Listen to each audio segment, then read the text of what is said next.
please subscribe and don't forget to press the bell icon to get notified whenever we upload a new video.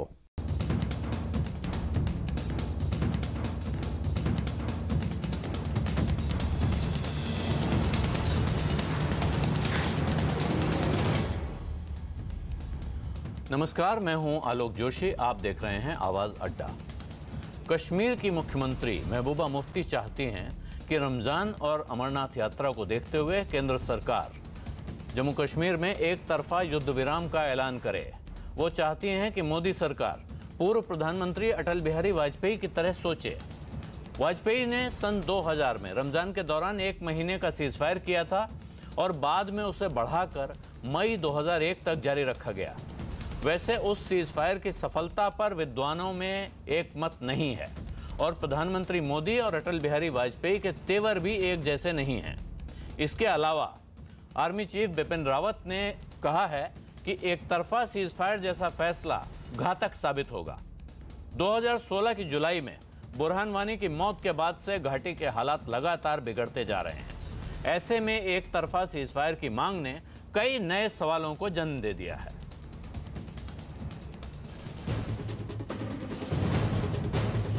घाटी के हालात पर चर्चा के लिए बुलाई गई ऑल पार्टी मीटिंग 4 घंटे तक चली। बैठक में समस्या के राजनीतिक समाधान समेत कई मुद्दों पर चर्चा हुई। विपक्षी पार्टियों ने कहा कि बीजेपी पीडीपी सरकार बनाते वक्त जो एजेंडा तय किया गया था उसे पूरा नहीं किया गया। बैठक के बाद महबूबा मुफ्ती ने मीडिया को बताया कि सभी पार्टियों की राय है कि केंद्र सरकार कश्मीर में रमजान और अमरनाथ यात्रा के दौरान एक तरफा सीज फायर का ऐलान करे।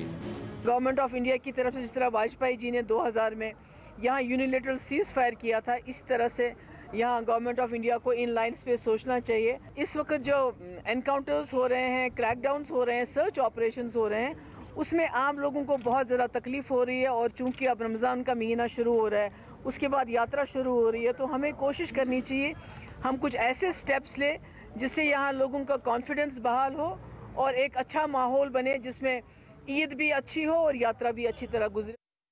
बैठक में यह भी तय हुआ कि कश्मीर का एक सर्वदलीय प्रतिनिधिमंडल प्रधानमंत्री से भी मिलेगा।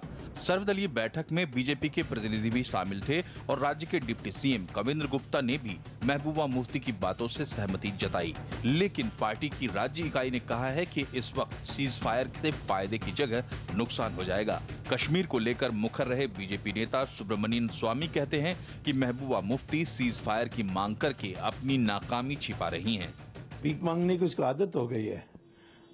मुझे नहीं लगता ये शोभा देता है।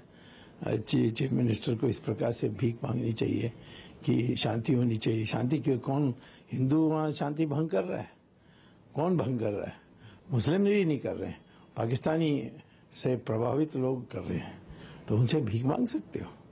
कहो कि रास्ते पर आओ, नहीं तो ध्वस्त कर देंगे। ये भाषा बोलनी चाहिए, नहीं तो इस्तीफा देकर जाना चाहिए। सेना प्रमुख बिपिन रावत ने भी कहा है कि एक तरफा सीज फायर के ऐलान से उल्टा नुकसान होगा, क्योंकि इस बात की कोई गारंटी नहीं है कि आतंकवादी सेना पर हमले बंद कर देंगे।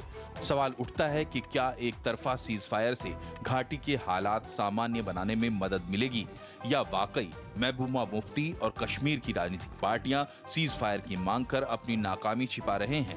ऐसे में कश्मीर में शांति के लिए अगला कदम क्या होना चाहिए? ये है आज चर्चा का विषय और इस चर्चा में रोज की तरह हम आपको यानी अपने दर्शकों को भी शामिल कर रहे हैं। आपसे आज हम सवाल पूछ रहे हैं कि क्या कश्मीर में एक तरफा युद्ध विराम होना चाहिए? आप हमारे ट्विटर हैंडल @CNBC_आवाज पर जाकर अपनी राय दे सकते हैं। आज की इस बड़ी चर्चा में हमारे साथ जो लोग शामिल हो रहे हैं उनसे आपका परिचय करवा दूं। भारतीय जनता पार्टी के प्रवक्ता नरेंद्र तनेजा हमारे साथ हैं। Jammu Kashmir Peoples Democratic Party के नेता नजमू साकिब इस चर्चा में शामिल होंगे। Defence expert lieutenant general retired Shankar Prasad हमारे साथ हैं। सुप्रीम कोर्ट की वकील और कश्मीर की नागरिक शबनम लोन हमारे साथ हैं। कश्मीरी सोशल एक्टिविस्ट सुशील पंडित हमारे साथ जुड़े हुए हैं, जो कश्मीर से विस्थापित कश्मीरियों की भी आवाज हैं। इसके अलावा वरिष्ठ पत्रकार रामकृपाल सिंह हमारे दिल्ली स्टूडियो से हमारे साथ जुड़े हुए हैं।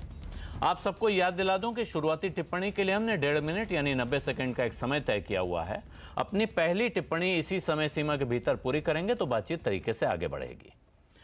मैं बातचीत जनरल शंकर प्रसाद आपके साथ शुरू करना चाहता हूं।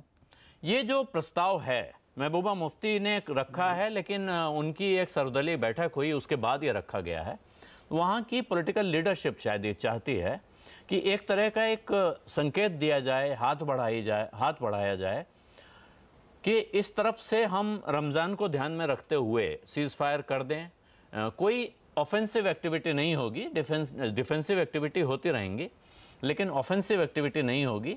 और इससे शायद दूसरे पक्ष को भी ये प्रेरणा मिले कि वो भी अपने हमले रोके, आतंकवादी घटनाओं में कमी आए। आपको लगता है कि इस तरह का कोई भी कदम कारगर होगा? इसका कोई फायदा है? केंद्र सरकार को इस प्रस्ताव पर विचार करना चाहिए? जो इनकी सोच है चीफ मिनिस्टर साहिबा की, वो बहुत अच्छी सोच है और उस सोच से मैं सहमत हूँ, लेकिन इनकी अप्रोच गलत है। ये कह रहे हैं कि आर्मी की तरफ से, सिक्योरिटी फोर्स की तरफ से एक तरफा सीज फायर हो, ये नामुमकिन है। लेकिन इनकी सोच बिल्कुल ठीक है। इनको इस समय एक ही चीज़ करनी चाहिए कि जितने पॉलिटिकल लीडर्स वहाँ पर हैं, गिलानी साहब, फारूकी साहब, यासिम मलिक साहब या स्टोन पिल्टर्स के लीडर्स, इनसे जाकर मिलें और इनसे कहें कि आज से लेके अगस्त तक आप पत्थरबाजी मत कीजिए, आप अमन चैन बनाइए, जो टेररिस्ट मारे जाते हैं उनके जनाजे पे इस तरह से तमाशे मत कीजिए, तो शांति बनी रहेगी। जो व्यक्ति स्टेट के बरखिलाफ, भारत के बरखिलाफ हथियार लेकर घूमेगा, टेररिस्ट होगा, उसके बरखिलाफ तो ऑपरेशन बंद नहीं हो सकता। देखिए, एक तो पहली बात, ये सीज फायर का लफ्ज़ गलत है। सीज फायर होती है दुश्मन के साथ। ये हमारे दुश्मन थोड़ी हैं, ये तो हमारे अपने देश के नौजवान हैं जो कि बिगड़ गए हैं।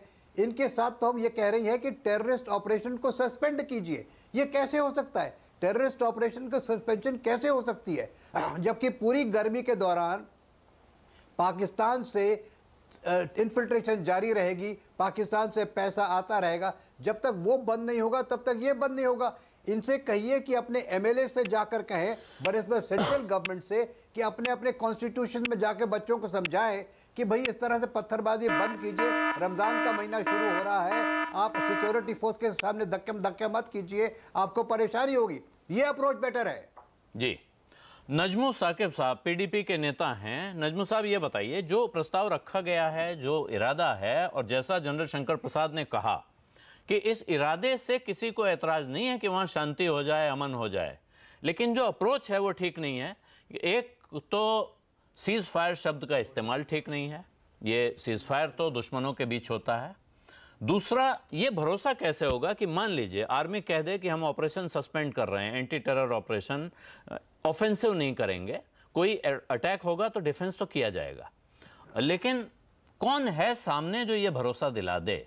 क्या कोई है वहाँ जो उन पत्थरबाजों का या वहाँ टेररिस्ट एक्टिविटी करने वालों का लीडर है जो ये भरोसा दिलाता हो?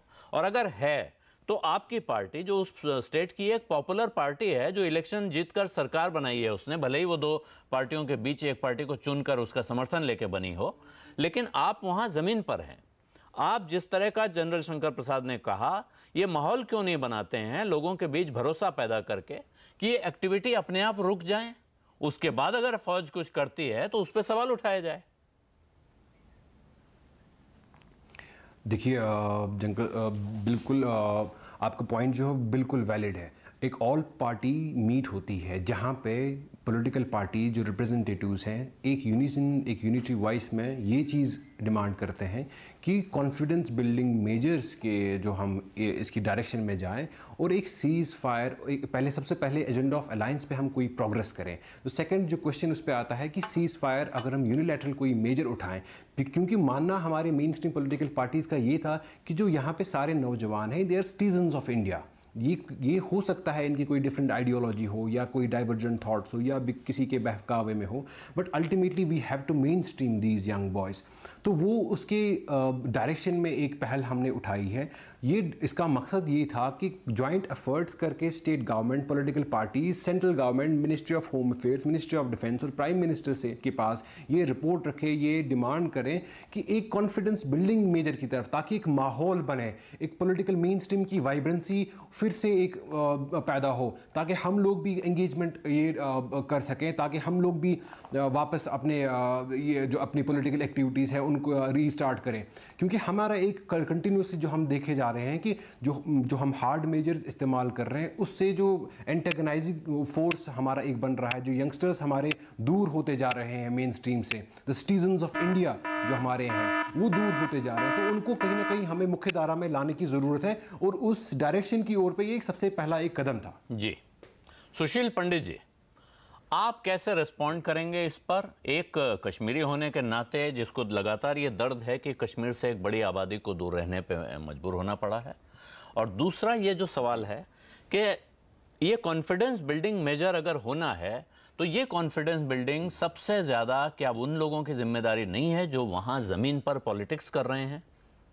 वो खुद ये भरोसा कायम करने में क्यों कामयाब नहीं हो रहे हैं? जो सुब्रमण्यम स्वामी कह रहे हैं कि एक इलेक्टेड लीडर को तो ये काम खुद करना चाहिए, वो किसी दूसरे से ये डिमांड क्यों कर रहा है?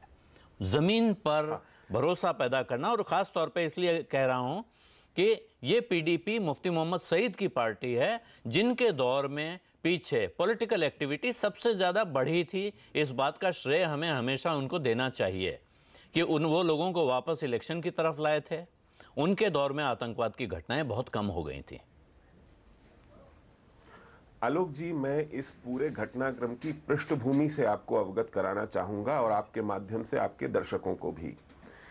मैंने भाजपा के वरिष्ठ नेताओं से पूछा, उन्होंने कहा जब कल ऑल पार्टी मीटिंग हुई थी हमें यह भी नहीं पता था कि एजेंडा क्या है, और उस मीटिंग में इस बात को रखने वाले एकमात्र शख्स थे इंजीनियर रशीद। उसके बाद इस विषय पर कि सीज फायर हो कोई चर्चा भी नहीं हुई, और बाहर निकल करके मुख्यमंत्री साहिबा ने ऐलान कर दिया कि एक राय से सबने ये मांग की है कि सीज फायर होना चाहिए, और डिप्टी चीफ मिनिस्टर साथ में खड़े रहे, सिर हिलाते रहे। उन्होंने इसका एक तरह से मौन अनुमोदन कर दिया। आज भारतीय जनता पार्टी के सुनील सेठी ने प्रेस कॉन्फ्रेंस करके अपने आप को इस मांग से अलग कर दिया है। आप देखिए कितनी बेईमानी है। अगर आपको आर्मी द्वारा चलाए गए ऑल आउट अभियान जिसने 2 महीने के अंदर रिजल्ट्स देने शुरू किए हैं उसको डिरेल करना चाहते हैं, तो गृह मंत्री से सलाह की क्या, प्रधानमंत्री से सलाह की क्या, chief of the army staff से सलाह की क्या? आप चीफ हैं जॉइंट कोऑर्डिनेशन कमेटी की, कश्मीर के अंदर जो टेररिज्म से लड़ रहा है, आपने वहां के आर्मी कमांडर से सलाह की क्या? नहीं, आपने एक ऐलान कर दिया ताकि इसके ऊपर आप नंबर कमा सकें। जी ठीक है, आप कह रहे हैं कि इसमें बहुत सारा प्रोसीजर था जो अपनाया जा सकता था अगर इरादा हो, और दूसरा शायद एक मत भी नहीं था। बहुत संवेदनशील ठीक है, ये बहुत सही बात कर रहे हैं, बहुत संवेदनशील मुद्दा है, इस पर सारे स्टेक होल्डर्स को साथ आना चाहिए। जी, और अब मेरे साथ शबनम लोन है। शबनम लोन नहीं, साकिब साहब वापस आऊंगा, मैं आपके साथ वापस आऊंगा। एक बार ओपनिंग कमेंट हो जाने दीजिए, उसके बाद सवाल जवाब का सिलसिला शुरू करेंगे। शबनम लोन हमारे साथ हैं, सुप्रीम कोर्ट की वकील हैं, जम्मू कश्मीर से आती हैं, और मैं एक बात बहुत फख्र के साथ कह सकता हूं कि मेरी डिबेट पर जब भी ये आती हैं मैं इनको उस तरह लड़ते झगड़ते नहीं देखता हूं जैसा दूसरे चैनलों पे पाया जाता है। इसकी वजह क्या है वो बता सकती हैं शबनम जी? इसको आप ईमानदारी से बताएं कि इस तरह का प्रस्ताव इस वक्त पर रखने का क्या मकसद हो सकता है? इसको आप कैसे इंटरप्रेट करेंगी अगर आप एक ऑब्जर्वर की तरह देखें? एक समय जब सेना एक तरह से एग्रेशन में है, उसने दबाव बना रखा है, बुरहान वानी और उसके साथियों का पूरा गैंग खत्म हो चुका है। अगर कुछ भटके हुए लोग हैं, जिनको भटका हुआ लोग कहा जा रहा है, भटके हुए लड़के हैं, मैं मानता हूं बहुत सारे लोग हैं जो गुमराह लड़के होंगे, उनको कॉन्फिडेंस देने की, उनको मेन स्ट्रीम में लाने की, उनको सही रास्ते पे लाने की जिम्मेदारी क्या पॉलिटिकल लीडरशिप की, वहां की सोशल लीडरशिप की ज्यादा नहीं है बनिस्बत ये कहने के कि फौज 1 महीने के लिए सीज फायर कर दे, और इससे शायद सामने वालों को भी मॉरल प्रेशर पड़ेगा कि वो भी सीज फायर करें? जी, ये सीज फायर वाली बात जो है ये मेरे गले नहीं पड़ रही है। एक दूसरा, मैं आपको ईमानदार राय देना चाहती हूँ क्योंकि मेरा कोई वेस्टेड इंटरेस्ट नहीं है इसमें। बहुत पीड़ा होती है मुझे ये खून खराबात जो हो रहा है यहाँ पर, और जो आज तक हुआ भी है। सबसे पहले मैं आपको कहूँ, ये बच्चे जो हैं 14, 15, 16, 17, 18 साल के, इनका कश्मीरी पंडित एग्जॉडस के साथ कोई ताल्लुक नहीं है। तो इसको आप उससे कभी ना जोड़ें, उस जाति से जो उस वक्त के हमारे पंडितों के साथ हुई उसके साथ ना जोड़ें, क्योंकि इनको उस विषय के बारे में मालूम ही नहीं है। अगर आप मुझसे एक ऑब्जर्वर की तरह कहें कि क्या बात है, मेरा ये मानना है कि कश्मीर जो है वो अब इतना दूर जा चुका है इस खून खराबे में, यहाँ हालात सामान्य मुझे नहीं लगता है होंगे। ये मेरी अपनी ओपिनियन है, हो सकता है मैं गलत हूँ, लेकिन ये इन बच्चों को जो हम देख रहे हैं, इनको जिस तरह से रेडिकलाइज हुए हैं कुछ बच्चे, उनको ये कहा जाता है, 14 साल का बच्चा, उसको ये कहा जाता है तुम इस्लाम के सोल्जर हो। अब आपको इस विषय में जाना पड़ेगा, यहाँ तक पहुंची कैसे बात। ये educational institutions, university of Kashmir, बहुत सारे उस असातिज़ा हैं, प्रिंसिपल हैं, असिस्टेंट प्रोफेसर्स हैं, ये इन जगहों पे कैसे पहुंच के, एंड ये रेडिकलाइजेशन, ये एक बहुत बड़ा विषय है। जी, मैं इस पे और वापस आऊंगा। आप बहुत ही आपने एक जिसको कहते हैं कि संवेदनशील चीज पे, नब्ज पे हाथ रख दिया है। नरेंद्र तनेजा जी, ये प्रस्ताव जैसे आया है, इस प्रस्ताव पर क्या प्रतिक्रिया होनी चाहिए इस रोशनी में कि वाजपेयी साहब ये प्रस्ताव एक बार उनकी तरफ से गया था और उसके उस वक्त काफ़ी नतीजे भी ठीक दिखे थे। हालांकि इस पर विद्वानों में मतभेद है कि वो सीज फायर सफल हुआ था या नहीं हुआ था, लेकिन दिलों पे मरहम लगाने की कोशिश कभी भी अगर कामयाब होने की उम्मीद हो तो करनी चाहिए कि नहीं करनी चाहिए? नहीं, बिल्कुल आपने सही कहा, लेकिन देखिए हम 18 साल पुरानी बात कर रहे हैं। उस समय का कश्मीर के हालात, उस समय का पाकिस्तान, उस समय की तालिबान, उस समय की आईसिस तो थी नहीं कहीं पे, किसी आईसिस का तो जन्म नहीं हुआ था, और तालिबान जो है वो सीमित था, पाकिस्तान और अफगानिस्तान से सीमित था या और कहीं पे थे। कश्मीर में तो उनके तार नहीं थे, आज तो कश्मीर में तार उनके हैं। जो रेडिकलाइजेशन हुआ है खासतौर से वहाबी तत्वों के द्वारा, कुछ नहीं था ऐसा कुछ, वो दौर अलग था। जब भी राजनीति के अंदर जो हालात होते हैं आप उसको रिस्पॉन्ड करना होता है। अगर 2000 में नरेंद्र मोदी जी होते तो वैसे ही रिस्पॉन्ड करते जैसे वाजपेयी जी ने किया था, और अगर वाजपेयी जी आज प्रधानमंत्री होते तो वैसे ही रिस्पॉन्ड करते जैसे आज हमारी सरकार कर रही है। कोई अंतर नहीं होता, हालात बदल गए। आप देखिए, अच्छा जो रेडिकलाइजेशन खासतौर से हुआ, और दूसरी हमको यह है कि बिल्कुल हमारे ही लोग हैं, लेकिन साथ में वो कौन लोग हैं जो उनको रेडिकलाइज कर रहे हैं? ये पाकिस्तान है, पाकिस्तान के लोग और वहाबी तत्व रेडिकलाइज कर रहे हैं, ये सच्चाई है। और दूसरी तरफ यह है कि जहां तक यह है कि वहां सीज फायर रहे, तो मैं भी इस शब्द से सहमत नहीं हूं। अब बाकी क्या फैसला लेना है वो तो वहां हमारी जो आर्मी है और इंटेलिजेंस है वो लोग तय करेंगे, उनको लेना है फैसला कि क्या करना है, और वो भी हर चीज में शामिल हैं। और जो हमारे पॉलिटिशियन मीटिंग कर रहे हैं, बहुत अच्छी बात है, लेकिन क्यों नहीं जाते गांव में?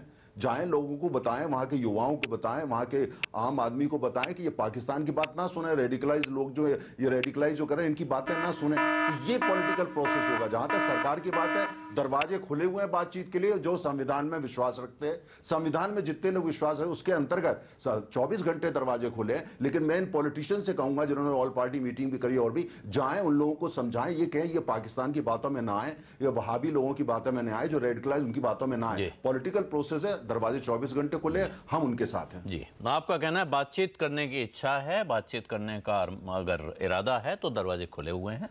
रामकृपाल जी, ये तनेजा साहब ने जो बात कही और उससे पहले जो शबनम लोन ने ज्यादा बारीक बात कही कि ये रेडिकलाइजेशन कैसे हुआ, इस हद तक कैसे पहुंचा, और अब उनका कहना है कि उनको कोई उम्मीद नहीं है कि वहां हालात सामान्य हो सकते हैं। क्या ये ऐसी हालत हो गई है कि इसे फेट एक्कम्प्लाई मान लेना चाहिए, या कोई उम्मीद है कश्मीर में हालात सामान्य करने की? और क्या इस तरह का ये सीज फायर जैसा कहा जा रहा है, या कोई और कदम जो भारत सरकार की तरफ से, केंद्र की तरफ से, भारत की मुख्य धारा की राजनीति की तरफ से उठना चाहिए, जो इस समस्या के हल में कोई भूमिका निभा सकता है?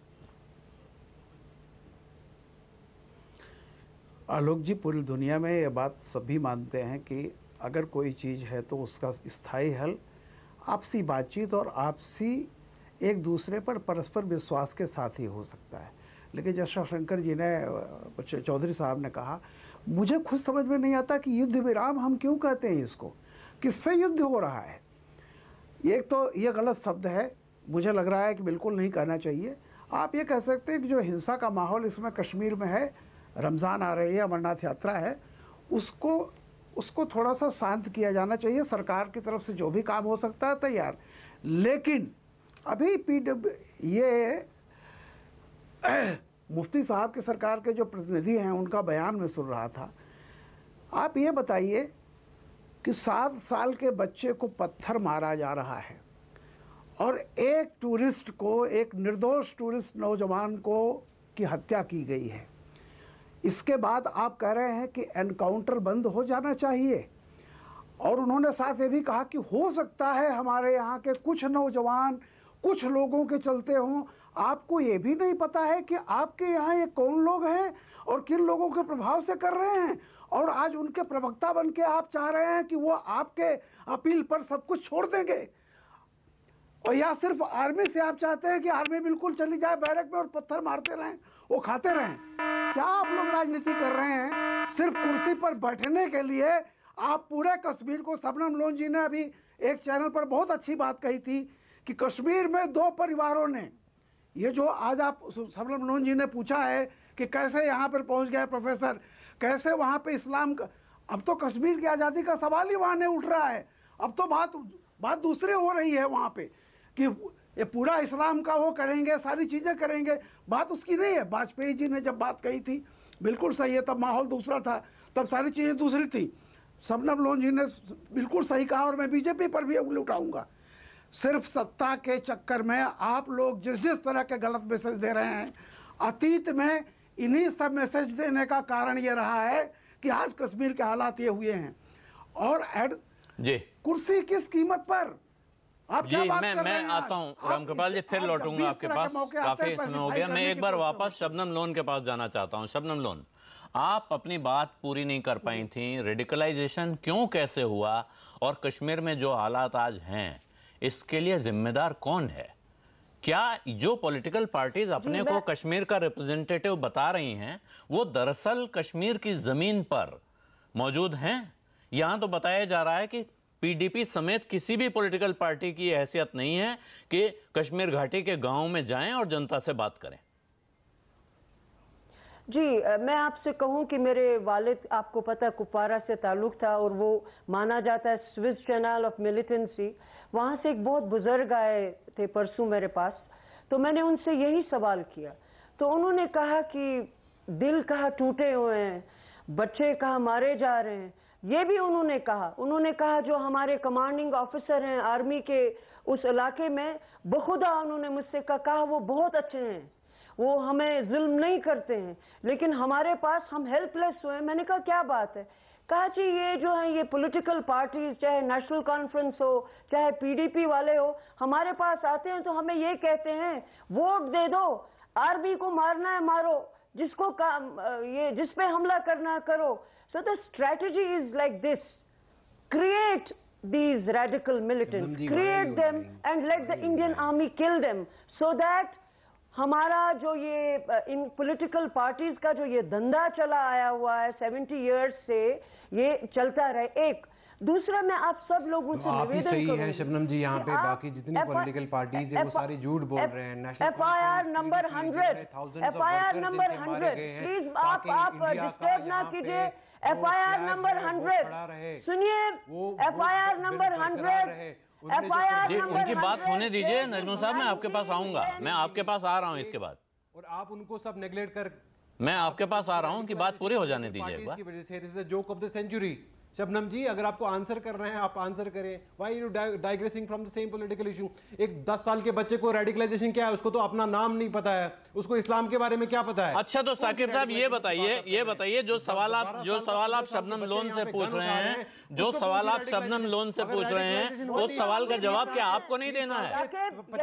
जम्मू कश्मीर की मुख्यमंत्री आपकी पार्टी की हैं, इस सवाल का जवाब आप देंगे, आप सामने वालों से पूछेंगे? गन तो 15 साल के बच्चे उठा रहे हैं, पत्थर तो 15 साल के बच्चे उठा रहे हैं। साकिब साहब, ये 15 साल के बच्चे पत्थर क्यों उठा रहे हैं, इसका हिसाब आज की तारीख में किसको देना है? पीडीपी को देना है। पीडीपी की सरकार है वहाँ। ये कंट्री, हमारे कंट्री के लोगों को और इस चैनल के ऑडियंस को चैनल के ऑडियंस को नहीं, आप नजमो साहब जवाब नहीं दे रहे हैं। आप प्लीज उनको बात पूरी करने दीजिए, नहीं तो मुझे आपको ऑडियो कम करना पड़ेगा। आप शबनम लोन की बात देखिए, मैं आपको ये शबनम जी देखिए, अक्सर ये कहा जाता है कि पाकिस्तान पैसा भेज रहा है, अभी नई रेडिकलाइजेशन हुई है। नहीं, मैं आप सब लोगों से रिक्वेस्ट करूंगी, कश्मीर का जो असली पॉलिटिकल मसला है, FIR नंबर 100, डेट है 19/10/1957, जो कश्मीर कॉन्स्पायरेसी केस में फाइल हुआ था। आप उसको पढ़िए प्लीज। मैं रिक्वेस्ट करती हूँ सारे हिंदुस्तान से, वहीं से शुरू करेंगे हम कि ये हालात कहाँ से शुरू हुए। अब जो ये दो फैमिलीज हैं, मुफ्तीज और अब्दुल्लाज, मैं आपको वसूख से कहती हूँ कि बहुत पाकिस्तान और हिंदुस्तान से सबसे ज्यादा फायदा इन दो फैमिलीज ने लिया है। इनके घर में कोई हलाकत नहीं हुई है, इनके घर में कोई खून खराबा नहीं हुआ है। हम लोग हैं जो हिट हुए हैं, आम कश्मीरी के बच्चे मारे जा रहे हैं, और ये पॉलिटिकल अपॉर्चुनिज्म का बहुत डेंजरस खेल खेल रहे हैं। और अब हालात ऐसे पहुंचे हैं, मैं कह रही हूँ ये बहुत गंभीर आरोप है शबनम लोन, लेकिन मैं समझता हूं आप सुप्रीम कोर्ट की वकील हैं, आप आरोप लगाते समय जिम्मेदारी के साथ लगा रही होंगी। लेकिन इस पर मैं सुशील पंडित का एक कमेंट लेना चाहूंगा, इससे पहले मैं नजमो साकिब के पास जाऊं। सुशील पंडित साहब, क्या यह बात सही नहीं है कि दो परिवार अपनी राजनीति और अपने फायदे के लिए उन्होंने एक पूरे सूबे को दांव पे लगा दिया है, और जिसे धरती का स्वर्ग कहा जाता था उसे नरक का दरवाजा बना दिया है? बहुत हद तक ये बात ठीक है, लेकिन इसका मतलब ये नहीं है कि जो 2, 4, 6 परिवार छूट गए हैं वो ये कहें कि साहब हमारे लिए क्या बचा। देखिए, ये इशू किसको क्या मिला, किसको क्या नहीं मिला, वो नहीं है। आप देखिए, जिसने राजनीति की, वहां पर बख्शी चीफ मिनिस्टर बने, सादिक चीफ मिनिस्टर बने, सैयद मीर कासिम चीफ मिनिस्टर बने, अब्दुल्ला परिवार बना, मुफ्ती परिवार बना, लेकिन इन सब के बाद इनकी नीतियां क्या रहीं? इनकी नीतियां वही रहीं। इन्होंने लगातार भारत को ब्लैकमेल किया, और ब्लैकमेल करने के लिए वहां पर रेडिकलाइजेशन को बढ़ाया और कहा कि अगर इसको कंट्रोल करना है तो आप हमें ये दीजिए और वो दीजिए। इसी के चलते कश्मीर की ये स्थिति हुई है। मेरा केवल एक मानना है बात, कश्मीर में अब तक पॉलिटिकल ब्लैकमेल और स्कल्डगरी चलती रही, लूटपाट चलती रही, लेकिन खून खराबा शुरू हुआ 1999 और 90 में। उस खून खराबे के चलते वहां पर एक जाति संहार हुआ, एक नस्लकुशी हुई। कश्मीर का लिटमस टेस्ट है कि जब तक वहां का हिंदू अपने जमीन पर वापस नहीं लौटेगा, तब तक वहां किसी भी तरह की नॉर्मल सी। अच्छा पंडित साहब, मैं आपको एक सेकंड के लिए रोक रहा हूं, आपसे ही सवाल पूछ रहा हूं, आपसे सवाल पूछना है मुझे। शबनम जी एक सेकंड, शबनम जी एक सेकंड, मैं उनसे एक सवाल पूछ रहा हूं। सुशील पंडित जी, क्या होगा कि कश्मीर का हिंदू वापस अपनी जमीन पर लौटने का हौसला जुटा पाएगा? जी, बहुत बढ़िया सवाल पूछा आपने। ये हौसला कश्मीरी हिंदू को तब मिलेगा जब ये देश हौसला जुटा पाएगा कि कश्मीर में जो बीमारी है उसको ठीक पहचाने और उसका इलाज करे, बीमारी पर मुलम्मा ना चढ़ाए, शांति खरीदने की कोशिश न करे, वहां के आतंक को पुचकारने की कोशिश न करे, वहां पर कानून का राज नाफिज करे, वहां पर डील्स ना करे, नेगोशिएट ना करे टेरर के साथ, वहां कभी सीज फायर, कभी टॉक्स, कभी एजेंडा फॉर अलायंस, कभी ये नीति और कभी वो नीति, चालाकियों से कश्मीर ठीक नहीं होगा। आपको वहां ईमानदारी से काम करना पड़ेगा। आज तक सिर्फ चालाकियां हुई हैं। जी शबनम लोन, एक क्विक कमेंट, उसके बाद नरेंद्र तनेजा जी बोलना चाहते हैं।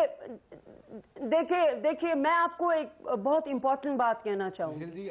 ये जो कश्मीरी हिंदू एग्जॉडस के बारे में हमने बात की है, और जो यहाँ पर कत्लो गारत हुई है, ये मसला है जस्टिस का और इनजस्टिस का। अब आप देख लीजिए यहाँ क्या हुआ है। देखिए मेरे हमारे अपने लोग थे, प्राणा गंजू साहिबा थी, वो गंजू साहब की मिसेस थी, उनका रेप हुआ और उनका कत्ल हुआ। और देखिए हद ये है कि आज तक आई विटनेस एक वाहिद उसमें जिंदा है। लेकिन ये तमाम एक्टिविस्ट, जिसमें सुशील पंडित भी शामिल है, बार बार ये अक्सर कश्मीरी मुसलमानों के खिलाफ बोलेंगे। लेकिन मैं अभी भी कह रही हूं, सदा है जस्टिस की। प्राणा गंजू साहिबा का केस खोल दें। मैं बखुदा कहती हूं, मैं शबनम लोन, अब्दुल गनी लोन की बेटी सबसे पहले आगे आऊंगी। मगर क्या किया इन्होंने? ये कोई जस्टिस है कि आप दो कम्युनिटीज के बीच में इतना दरार डालेंगे? मेरे कश्मीरी मुसलमान का कोई कसूर नहीं है, कसूर उस रेपिस्ट का है, कसूर उस मर्डरर का है। और मैं मानती हूं उनका कोई रिलीजन नहीं होता है, लेकिन स्टेट ने कुछ नहीं किया उसके लिए। हम वो जस्टिस नहीं दे पाएंगे। अब वक्त आ गया है कि हम कम्युनिटीज जो, हमने अब बहुत तूफान देखा सबने। मेरा ये मानना है कि कश्मीरी पंडित जिसका कत्ल हुआ और जिसका घर जला, मुझ पे दायित्व बनता है कि अब मैं आवाज उठाऊं, और सुशील पंडित पे दायित्व बनता है। ये और मैं बहुत लड़ाई करते हैं। ये अक्सर कहता है शबनम लोन जो है हवाला करती है, गलत कहता है। अरुण जेटली मेरे लॉयर थे और उन्होंने देखा कि कांग्रेस की हुकूमत ने उस वक्त मेरे फादर पे दबाव करने के लिए एक झूठा केस मेरे पे बनाया था। सुशील पंडित, अगर आपको मालूम करना है उस केस के बारे में, आप अरुण जेटली साहब से कहिए कि वो केस क्या था। लेकिन मैं ये बातचीत हम सबको अब ये नहीं, ठीक है, आपका पॉइंट हो गया, आपने जो बात कही। अब मैं नरेंद्र तनेजा के पास जाना चाहता हूँ। काफी देर से चुप हैं, बोलना चाह रहे हैं। ये ठीक है, आप कह रही हैं कि ये वो मुद्दे उठाए जाने चाहिए, वो मुकदमे खुलने चाहिए, वहाँ बहुत कुछ है जो फाइलों में दबा हुआ है, वो सामने आ सकता है। नरेंद्र तनेजा साहब, मैं एक लाइन में उसका जवाब आलोक जी, जो बातें सारी हो रही हैं, ये जो डोमेस्टिक ये बातें हैं, उनको हमको अलग रखना पड़ेगा। किसको क्या मिला, किसको कुछ नहीं मिल पाया, अब्दुल्ला परिवार को ज्यादा मिल गया, किस परिवार को कम मिला, ये विषय हम डिस्कस करने के लिए 1 घंटा नहीं लगा रहे हैं। असली मुद्दा क्या है? असली मुद्दा ये है कि वहां के जो हालात हैं, हमें ग्राउंड से उठ के आई हैं। ये कोई पैराशूट लीडर नहीं है। She is work day and night 26 अरे आप तनेजा साहब को बात पूरी कर लेने दीजिए, वो कुछ बोल रहे हैं, उसके बाद आपको जवाब देने का मौका दूंगा मैं। अरे आप उनका प्रचार कर लीजिए ना, आप कर लीजिए ना उनको। मैं कौन कह रहा हूं? आपने तारीफ करनी है, आप 1 घंटा बोलिएगा इस प्रोग्राम के बाद, हमें कोई दिक्कत नहीं है। आप 24 घंटे उनकी तारीफ करें, कोई आपत्ति नहीं हमको। लेकिन इस प्रोग्राम में जो मसला कर रहे हैं उस पर औरों को भी राय देने का अधिकार है ना। असली यहां पे देखिए, हमको ध्यान देना होगा कि जो कुछ हो रहा है, जो कुछ हो रहा है, जो हिंसा हो रही है, लोगों को मारा जा रहा है, बच्चों को बरगलाया जा रहा है, कौन है उसके पीछे? वो कौन सी ताकत है जिसके पास रिसोर्सेज हैं, जिसके पास पूरी एक्सपर्टीज है, जो ये कर रही है? वो पाकिस्तान है। हमें उसको नकार के और आपस के उसमें लग के शुरू हो जाए और 1 घंटा खत्म कर दें और देश समझ ही ना पाए मसला क्या है। मसला यह है कि वहां पाकिस्तान की जो पूरा पाकिस्तान स्टेट, वो इसके पीछे है। उनकी इंटेलिजेंस, उनकी आर्मी, उनके वहां पे जो उन्होंने ग्रुप तमाम खड़े, वो लोग हैं। वो लोग पैसा दे रहे हैं, वो आकर के हमारे लोगों को रेडिकलाइज कर रहे हैं, वो रात में घुस करके आ रहे हैं और कुछ सीधे तरीके से आ रहे हैं। हमें उनको तनेजा साहब, लेकिन उसका इलाज क्या है, उसका जवाब क्या है? और जो सवाल हम पीडीपी से पूछ रहे हैं, हम पीडीपी से बहुत जवाब दे रहे हैं। पीडीपी से जो सवाल हम पूछ रहे हैं, वो सवाल सीधे सीधे आपकी तरफ भी आता है, क्योंकि आपने उनको समर्थन दिया हुआ है। नहीं, देखिए बात सुनिए, उसका जो जवाब है, अगर ऐसा तो है नहीं, एक क्या होता है, आपके सामने दुश्मन सीधा आके खड़ा हो गया, जैसा वो 71 में आके खड़ा हुआ था ना, मुंह तोड़ दिया, 2 टुकड़े कर दिए उसके। सामने से नहीं लड़ रहा है वो आपके पीछे से। आलोक जी, आप स्टूडियो में बैठे, आपके पीछे, आपको कैसे वो पीछे से हमला कर रहा है, हमारे लोगों को बरगला के हमला कर रहा है, घुस के अंदर वो कर रहा है, जिस तरह के वो काम है। अगर हिम्मत है, सामने आके लड़े, 24 घंटे में खत्म कर देंगे। लेकिन वो हमारे लोगों को, वो बच्चों को आगे कर रहा है, हमारे युवाओं को आगे कर रहा है। तो ये लड़ाई ऐसी हो जाती है जो कॉम्प्लीट, जैसे आपके घर में लड़ाई हो। ठीक है, ये तकलीफ, ये जो आप कह रही हैं, तकलीफ की बात है, बिल्कुल सही है। मैं जनरल शंकर प्रसाद, ये जो हालात हैं, ये आज से तो ऐसे नहीं हुए हैं। कश्मीर के हालात ऐसे ही हैं। निपटने का तरीका क्या है? क्या फौज वहां जाकर अपने को बेसहारा महसूस करती है, असहाय महसूस करती है? देखिए, मैं आपको ज़रा अगर मुझे 1 मिनट दें तो ज़रा बात समझाना चाहता हूँ। पॉलिटिक्स बहुत हो गई पिछले 25 मिनट में। पॉलिटिक्स को एक दफ़ा 2 मिनट के लिए छोड़ दीजिए, ज़रा पूरी मेजर पिक्चर देखिए, पूरा कैनवस देखिए कि विश्व इस वक्त किस तरफ जा रहा है। अभी पिछले हफ्ते पाकिस्तान के आर्मी चीफ ने एक स्टेटमेंट दिया कि हम भारत के संग शांति चाहते हैं, अगर शांति होगी तभी हमारी पाकिस्तान के अंदर इकॉनमी की प्रोग्रेस होगी। दूसरा बयान आया चाइना की तरफ से, जो अभी प्रधानमंत्री गए थे, उन्होंने ये बयान दिया कि टेररिज्म को बंद करना चाहिए, चाहे अफगानिस्तान के बरखिलाफ हो, चाहे भारत के बरखिलाफ हो, किसी के बरखिलाफ हो। पाकिस्तान का नाम हालांकि उन्होंने नहीं लिया। तीसरी बात, अमेरिका ने क्लियर लफ्ज़ों में कह दिया है कि हम जो मॉनेटरी एड पाकिस्तान को देते हैं उसको बंद करेंगे अगर पाकिस्तान टेररिज्म को बंद नहीं करेगा। तो ये चार बातें देख के अगर आप देखें तो पाकिस्तान के ऊपर सख्त एक प्रेशर पड़ रहा है। वो प्रेशर पाकिस्तान लेता है कि नहीं लेता, पाकिस्तान के आर्मी चीफ का जो बयान आया है, जो कि वो प्रोग्रेस चाहते हैं, भारत के संग शांति चाहते हैं, वो देखना पड़ेगा कि होती है कि नहीं होती है, ये अभी देखेंगे। लेकिन इस समय जो माहौल बन रहा है, टेररिज्म को काफ़ी हद तक कंट्रोल में लाया जा चुका है। अगर हम इसी तरीके से आर्मी के ऑपरेशन इंटेलिजेंस बेस करते रहें, पब्लिक की इंफॉर्मेशन की तरफ से आ रही है, हमें इंफॉर्मेशन कौन देता है? पब्लिक देती है, लोकल पीपल देते हैं। वो चाहते हैं टेररिज्म बंद हो, तो इंफॉर्मेशन बेस पे टेररिस्ट के बरखिलाफ एक्शन होता है, उनको न्यूट्रलाइज किया जाता है। अब उस तरफ से जो बाकी लोग हैं वो पथराव करा देते हैं। इनको ये समझना चाहिए कि माहौल इस समय एक अच्छे डायरेक्शन में जाने की दिशा दिखा रहा है। अगर 4-6 महीने ये पत्थरबाजी बंद करा दें, या 4-6 महीने पॉलिटिकल स्टेटमेंट बंद हो जाएं, पॉलिटिकल पार्टीज की जो भी नुमाइंदे हैं वो ये कोशिश करें कि बयानबाजी ना करें, टेररिस्ट को बहुत बड़ा हीरोज बना के उनका जनाजा ना निकालें, उनका फ्यूनरल ना करें, और कोशिश करें पुलिस की सिक्योरिटी लेके अपने अपने कॉन्स्टिट्यूशन में जाके समझाएं कि भाई देखिए ये हमें अच्छा मौका मिल रहा है, पूरा विश्व इस चीज़ को ख़त्म करना चाहता है, ये अच्छा मौका है, ये स्टेबिलिटी ला सकता है। इस समय भारत आर्मी को, भारत सेना को, भारत की सिक्योरिटी एजेंसी की, सबको एक मौका मिल रहा है, पॉलिटिकल लीडर्स को एक मौका मिल रहा है कि 4-6 महीने इस मसले को बढ़ने दीजिए। मैं समझता हूँ इससे कश्मीर के हालात इंप्रूव होने की बहुत अच्छी दिशा दिख रही है। जी, तो आपका कहना है कि उम्मीद की किरण है, और इस वक्त हम जिस हालात में हैं उस हालात में सरकार अगर इसमें एक स्पीड ब्रेकर नहीं लगाएगी तो ज्यादा बेहतर होगा। एक ब्रेक लेना है मुझे यहाँ, एक छोटे से ब्रेक के बाद लौट के आएंगे। बात यही करेंगे कि क्या होना चाहिए मोदी सरकार का अगला कदम। देखते रहिए आवाज अड्डा, लौटते हैं एक छोटे से ब्रेक के बाद।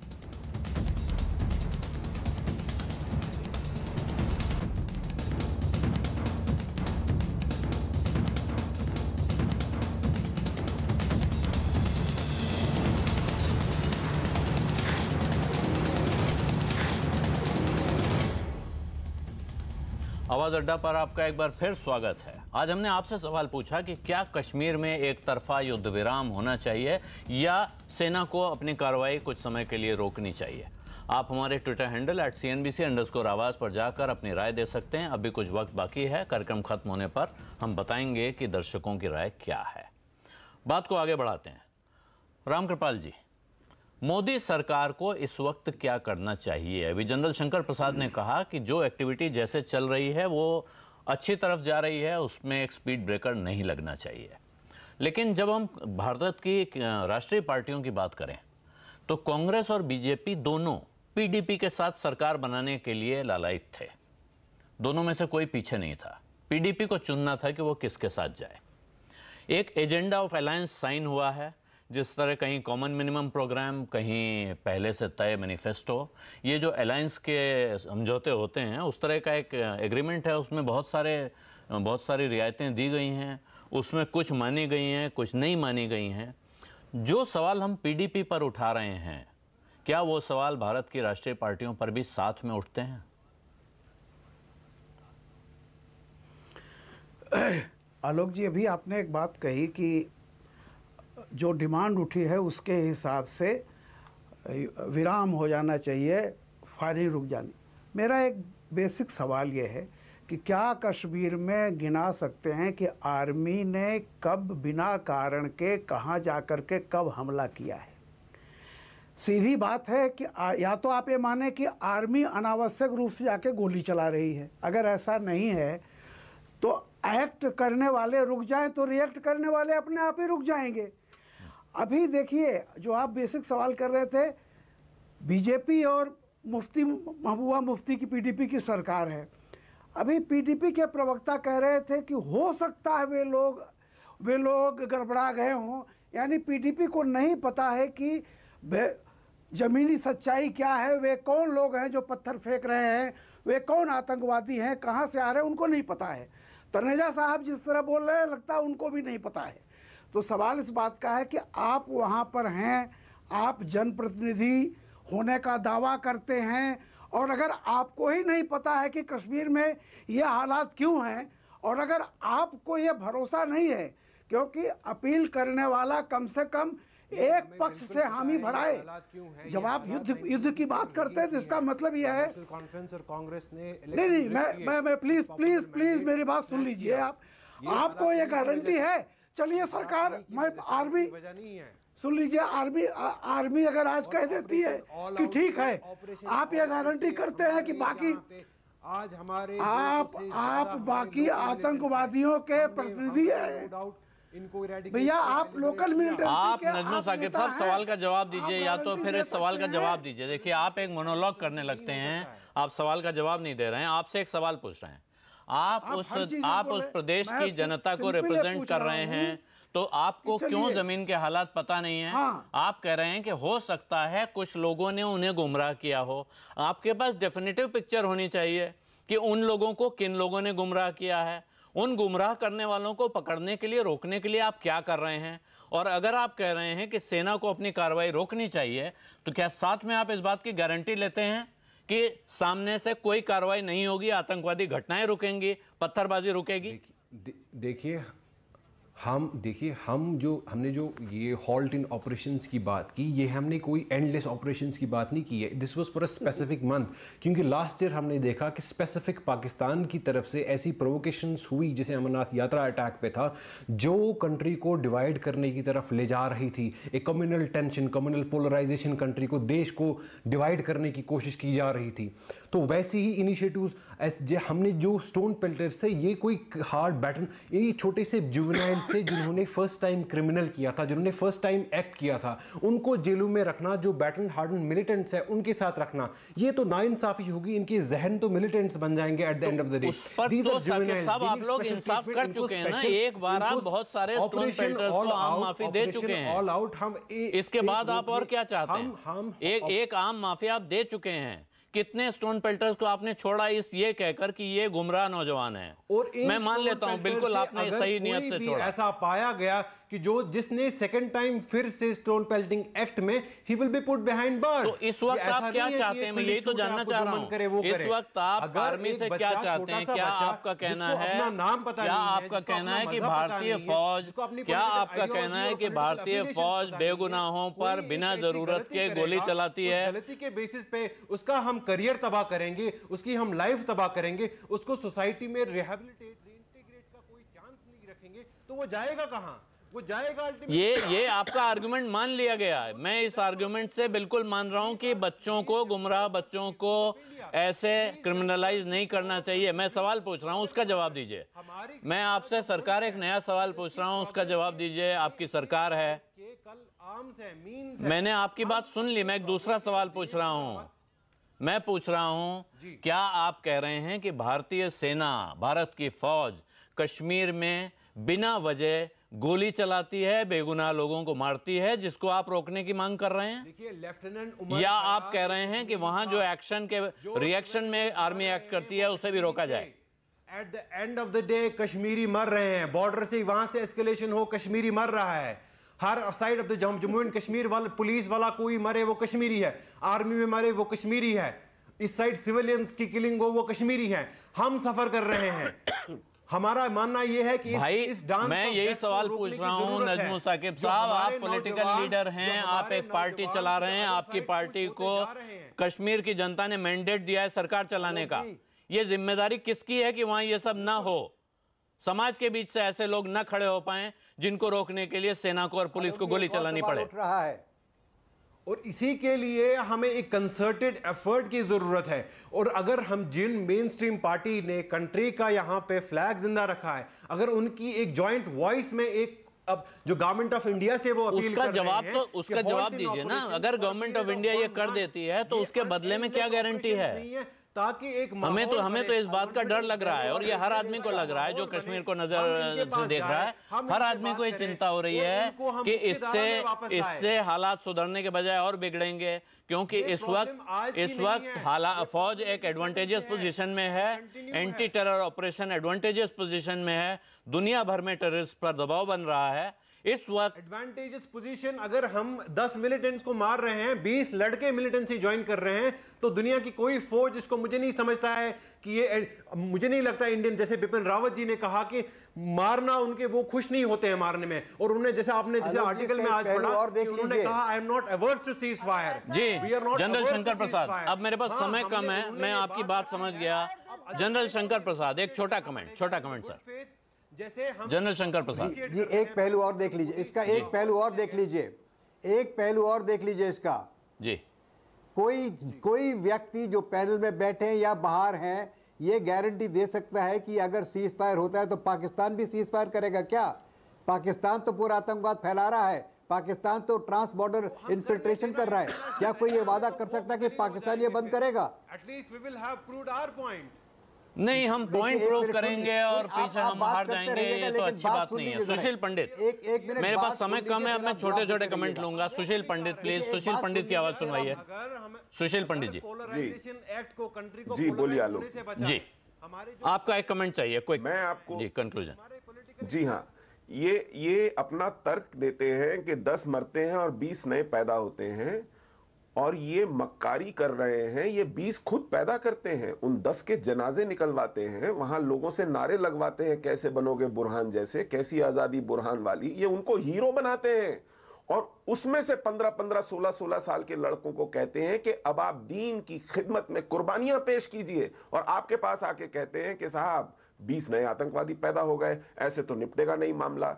इस तरह ये मोमबत्ती दोनों सिरों से जला रहे हैं। इसी तरह इन्होंने कश्मीर को उबाल रखा है जी। नरेंद्र तनेजा जी करके मीठी मीठी बातें करते हैं। बिल्कुल ठीक है। नरेंद्र तनेजा साहब, एक बात कही जाती है और बहुत समय से कही जा रही है, पाकिस्तान में मेरी बहुत लोगों से बात होती है, वो भी कहते हैं कि कश्मीर अपने आप में एक बड़ी इंडस्ट्री है। कश्मीर कोई समस्या नहीं है, एक इंडस्ट्री है। दोनों तरफ की फौज के बड़े अफसरान के लिए, पॉलिटिशियंस के लिए, कश्मीर के अंदर के पॉलिटिशियंस के लिए, कश्मीर के बाहर के पॉलिटिशियंस के लिए। जो अभी जनरल शंकर प्रसाद इशारा कर रहे हैं कि ग्लोबल हालात जिस तरह से बदल रहे हैं, आपको लगता है कि ये इंडस्ट्री बंद होने के हालात बन रहे हैं? नहीं, देखिए आलोक जी, मुझे पहले सरकारों का तो पता नहीं, लेकिन भारतीय जनता पार्टी, हम कश्मीर जैसा जो भारत का इतना सुंदर भाग है, उस उद्योग की तरीके से नहीं देखते। और एक एग्जाम्पल आपके पास हो तो कृपया करके पेश करिए। और जहां तक रामकृपाल जी ने कहा हमको वहां का पता नहीं है, रामकृपाल जी सब कुछ पता है। पॉलिटिकल प्रोसेस भी मल्टी लेयर चल रहा है, एक लेयर नहीं है, मल्टीपल लेयर्स हैं उसकी, वो साथ साथ चल रहा है। लेकिन एक बात तय है कि जो हमारी फौजों ने वहां पर कामयाबी हासिल करी है, वो हमारे दुश्मन के खिलाफ, जो पाकिस्तान जो लोगों को बरगला रहा है, हम वहां पर वो ये रवैया अख्तियार करेंगे जो जुबान पाकिस्तान को समझ में आती है। अगर वो एक गोली फेंकेगा, हम 10 फेंकेंगे और उनको खत्म करेंगे। और जो पाकिस्तान की जुबान कश्मीर में बोलेगा, हम उसको बर्दाश्त नहीं करेंगे। पॉलिटिकल प्रोसेस भी चलेगा, मल्टी लेयर चलेगा, बातचीत चलेगी, लेकिन जो अगर ऐसा काम करेगा जो हमारे संविधान को चुनौती देगा या भारत की आर्मी ऑपरेशन को रोकने या सस्पेंड करने पर कोई विचार नहीं होगा, वो समझता है। इस सवाल ही नहीं उठता। जी रामकृपाल जी, आपका एक कंक्लूडिंग कमेंट चाहिए। क्या उम्मीद रखे हैं कश्मीर पर? मोदी सरकार को क्या करना चाहिए? अगर तनेजा यही कह रहे हैं, मेरा यही कहना था कि जिस तरह से ये युद्ध विराम की बात की जा रही है, देखिए हकीकत यह है कि कश्मीर में जिस तरह से वहाँ की निजी पॉलिटिकल पार्टीज़ ने जो रेडिकलाइज किया है, सुशील पंडित बहुत सही कह रहे थे, और आज सेना ने जिस तरह से उसकी कमर तोड़ी है, कोई भी प्रयास पूरे देश में ये मैसेज जाएगी कि अगर 7 साल के बच्चे को पत्थर फेंकोगे तो इस देश की सरकार जो है युद्ध विराम कर देगी। ये मैसेज नहीं जानी चाहिए। बहुत ही खतरनाक समय पर यह बात की जा रही है। एक टूरिस्ट मारा गया है, इस देश का एक जवान टूरिस्ट मारा गया है, और एक पत्थर 7 साल का बच्चा। लेकिन पीडीपी के जो है वो कह रहे हैं एनकाउंटर। आपको एनकाउंटर की बड़ी चिंता हो रही है। उस नौजवान का एक बार जिक्र आपने नहीं किया, उस 7 साल के लड़के का एक बार जिक्र नहीं किया, न मुफ्ती ने किया, न आप कर रहे हैं।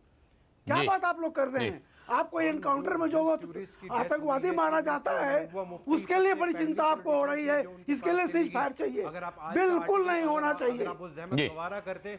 शबनम लोन, एक आखिरी कमेंट, 10 सेकंड है मेरे पास। आपको कैसे कोई उम्मीद है किसी तरह से हालात सुधरेंगे? भारत सरकार क्या कर सकती है, कश्मीर के लोग क्या कर सकते हैं? जी, पाकिस्तान पे हुकूमत हिंद को अब क्लियर कट पॉलिसी रखनी पड़ेगी।